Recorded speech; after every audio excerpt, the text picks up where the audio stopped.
اعوذ باللہ من الشیطان الرجیم، بسم اللہ الرحمن الرحیم۔ داستان ایمان فروشوں کی ایپیسوڈ نمبر 23 میں آپ سب کو خوش آمدید کہتے ہیں۔ اس رات سلطان صلاح الدین ایوبی نائبین کو احکامات اور ہدایات دے رہا تھا جب دو گھوڑے اس کے محافظ دستے کی بنائی ہوئی حد پر رکے۔ انہیں محافظوں کے کمانڈر نے روک لیا تھا۔ سوار میگنا ماریوس اور موبی تھے۔ وہ گھوڑوں سے اترے تو گھوڑوں کی باگیں ان کے ساتھی نے تھام لی۔ موبی نے کمانڈر سے کہا کہ وہ اپنے باپ کو ساتھ لائی ہے، سلطان صلاح الدین ایوبی سے ملنا ہے۔ کمانڈر نے میگنا ماریوس سے بات کی اور ملاقات کی وجہ پوچھی۔ میگنا ماریوس نے جیسے اس کی بات سنی نہ سنی ہو، وہ یہ زبان سمجھتا ہی نہیں تھا۔ موبی نے اپنا نام اسلامی بتایا تھا۔ اس نے کمانڈر سے کہا، اس سے بات کرنا بیکار ہے کیونکہ یہ گونگا اور بہرا ہے۔ ملاقات کا مقصد ہم سلطان کو یا اس کے کسی بڑے افسر کو بتا دیں گے۔ علی بن سفیان باہر ٹہل رہا تھا۔ اس نے جب میگنا ماریوس اور موبی کو دیکھا تو ان کے پاس آ گیا۔ اس نے السلام علیکم کہا تو موبی نے وعلیکم السلام کہا۔ کمانڈر نے اسے بتایا کہ یہ سلطان سے ملنا چاہتے ہیں۔ علی بن سفیان نے میگنا ماریوس سے ملاقات کی وجہ پوچھی تو موبی نے اسے بھی یہی کہا کہ یہ میرا باپ ہے، گونگا اور بہرا ہے۔ علی بن سفیان نے انہیں بتایا کہ سلطان ابھی بہت مصروف ہیں، فارغ ہو جائیں گے تو ان سے ملاقات کا وقت لیا جائے گا۔ اس نے کہا، آپ ملاقات کا مقصد بتائیں، ہو سکتا ہے کہ آپ کا کام سلطان سے ملے بغیر ہو جائے۔ سلطان چھوٹی چھوٹی شکایتوں کے لیے ملاقات کا وقت نہیں نکال سکتے۔ متعلقہ محکمہ از خود ہی شکایات رفع کر دیا کرتا ہے۔ کیا سلطان صلاح الدین ایوبی اسلام کے ایک مظلوم بیٹی کی فریاد سننے کے لیے وقت نہیں نکال سکیں گے؟ موبی نے کہا، مجھے جو کچھ کہنا ہے وہ میں انہی سے کہوں گی، مجھے بتائے بغیر آپ سلطان سے نہیں مل سکیں گی۔ علی بن سفیان نے کہا، میں سلطان تک آپ کی فریاد پہنچا دوں گا، وہ ضروری سمجھیں گے تو آپ کو اندر بلا لیں گے۔ علی بن سفیان نے انہیں اپنے کمرے میں بٹھا دیا۔ موبی نے شمالی علاقے کے کسی قصبے کا نام لے کر کہا، 2 سال گزرے، سوڈانی فوج وہاں سے گزری، میں بھی لڑکیوں کے ساتھ فوج دیکھنے کے لیے باہر آ گئی۔ ایک کماندار نے اپنا گھوڑا موڑا اور میرے پاس آ کر میرا نام پوچھا۔ میں نے بتایا تو اس نے میرے باپ کو بلایا، اسے پرے لے جا کر کوئی بات کی۔ کسی نے کماندار سے کہا کہ یہ گونگا اور بہرا ہے، کماندار چلا گیا۔ شام کے بعد 4 سوڈانی فوجی ہمارے گھر آئے اور مجھے زبردستی اٹھا کر لے گئے اور کماندار کے حوالے کر دیا۔ اس کا نام بالیان ہے۔ وہ مجھے اپنے ساتھ حرم میں لے آیا اور وہیں پہ رکھ دیا۔ اس کے پاس 4 اور لڑکیاں بھی تھیں۔ میں نے اسے کہا کہ میرے ساتھ باقاعدہ شادی کر لے، لیکن اس نے مجھے شادی کے بغیر ہی بیوی بنائے رکھا۔ 2 سال اس نے مجھے اپنے پاس رکھا۔ سوڈانی فوج نے بغاوت کی تو بالیان چلا گیا، معلوم نہیں مارا گیا ہے، یہ قید میں ہے۔ آپ کی فوج اس کے گھر میں آئی اور ہم سب لڑکیوں کو یہ کہہ کر گھر سے نکال دیا کہ تم سب آزاد ہو۔ میں اپنے گھر چلی گئی۔ میرے باپ نے شادی کرنی چاہی تو سب نے مجھے قبول کرنے سے انکار کر دیا۔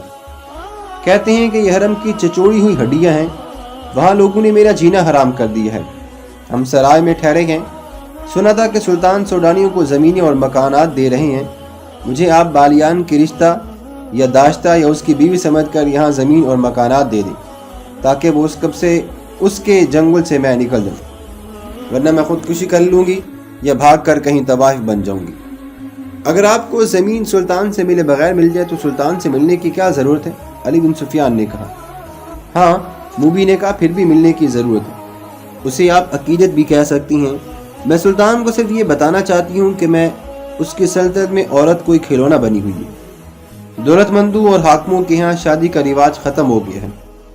خدا کے لیے عورت کی عصمت کو بچاؤ اور عورت کی عظمت کو بحال کرو۔ سلطان سے یہ کہہ کر شاید میرے دل کو سکون آ جائے گا۔ میگنا ماریوس اس طرح خاموش بیٹھا رہا جیسے اس کے کان میں کوئی بات نہیں پڑ رہی۔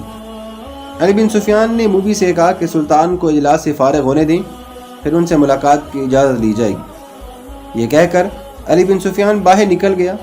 وہ بہت دیر بعد آیا اور کہا کہ وہ سلطان سے اجازت لینے کے لیے جا رہا ہے۔ وہ سلطان صلاح الدین ایوبی کے کمرے میں چلا گیا اور خاصی دیر بعد آیا۔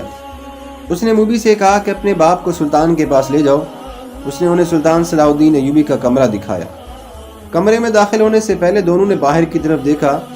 وہ غالباً قتل کے بعد وہاں سے نکلنے کا راستہ دیکھ رہے تھے۔ سلطان کمرے میں بالکل اکیلا تھا۔ اس نے دونوں کو بٹھایا اور موبی سے پوچھا کہ کیا تمہارا باپ پیدائشی گونگا اور بہرا ہے؟ ہاں سلطان محترم، موبی نے جواب دیا، یہ اس کا پیدائشی نقص ہے۔ سلطان صلاح الدین ایوبی بیٹھا نہیں، کمرے میں ٹہلتا رہا اور بولا، میں نے تمہاری شکایات اور مطالبہ سن لیا ہے، مجھے تمہارے ساتھ پوری ہمدردی ہے، میں تمہیں یہاں زمین بھی دوں گا اور مکان بھی بنوا دوں گا، سنا ہے تم کچھ اور بھی مجھ سے کہنا چاہتی ہو۔ اللہ آپ کا اقبال بلند کرے۔ موبی نے کہا، آپ کو بتا دیا گیا ہوگا کہ میرے ساتھ کوئی آدمی شادی نہیں کرتا، لوگ مجھے حرم کی چچوڑی ہوئی ہڈی، فاحشہ اور بدکار کہتے ہیں، اور میرے باپ کو کہتے ہیں کہ اس نے بیٹی بیچ ڈالی تھی۔ آپ مجھے زمین اور مکان تو دے دیں گے، لیکن مجھے ایک خاوند کی ضرورت ہے جو میری عزت کی رکھوالی کرے۔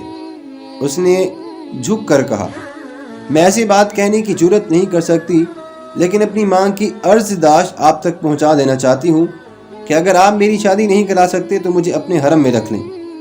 آپ میری عمر، میری شکل و صورت اور میرا جسم دیکھیں، کیا میں آپ کے قابل نہیں ہوں؟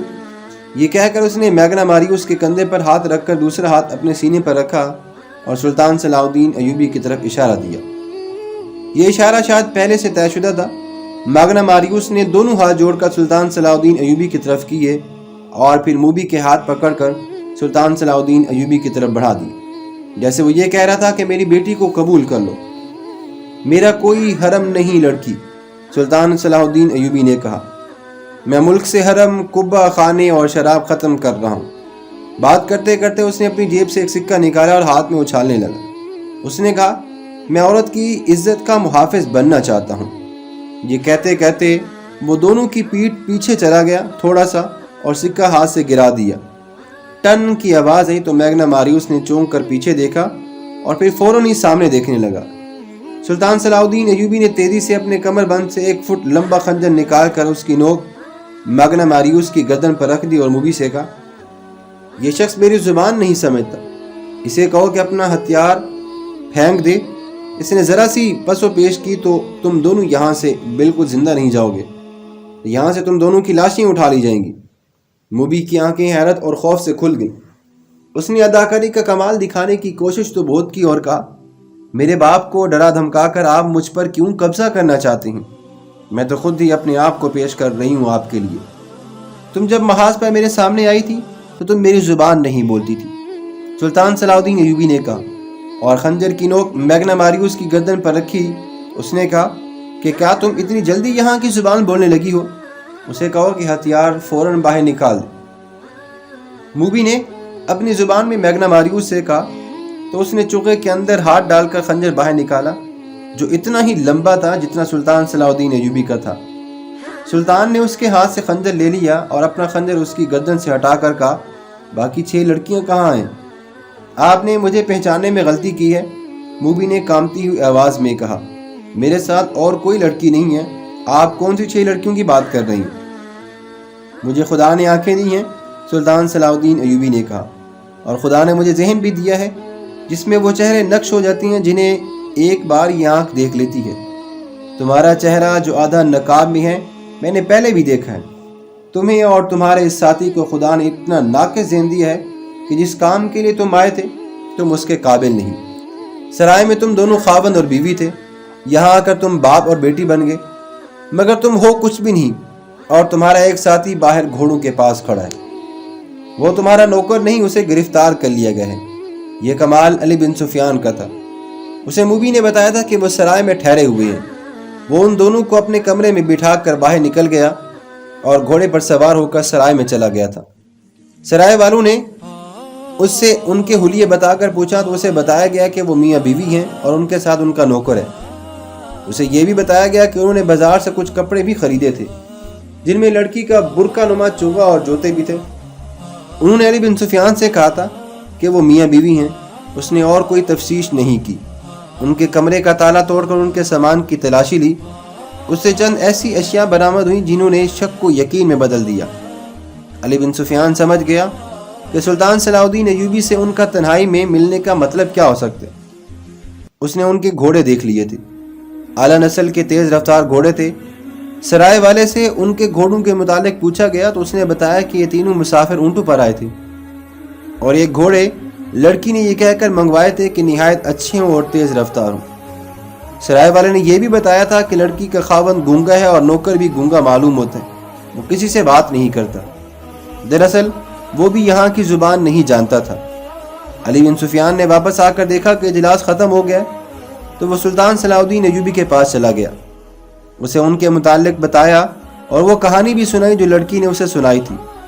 پھر سرائے سے جو معلومات اس نے حاصل کی تھیں اور ان کے سامان سے جو مشکوک چیزیں برآمد کی تھیں وہ دکھائیں، اور اپنی رائے یہ دی کہ آپ کو قتل کرنے کے لیے آئے ہیں، آپ سے تنہائی میں ملنا چاہتے ہیں۔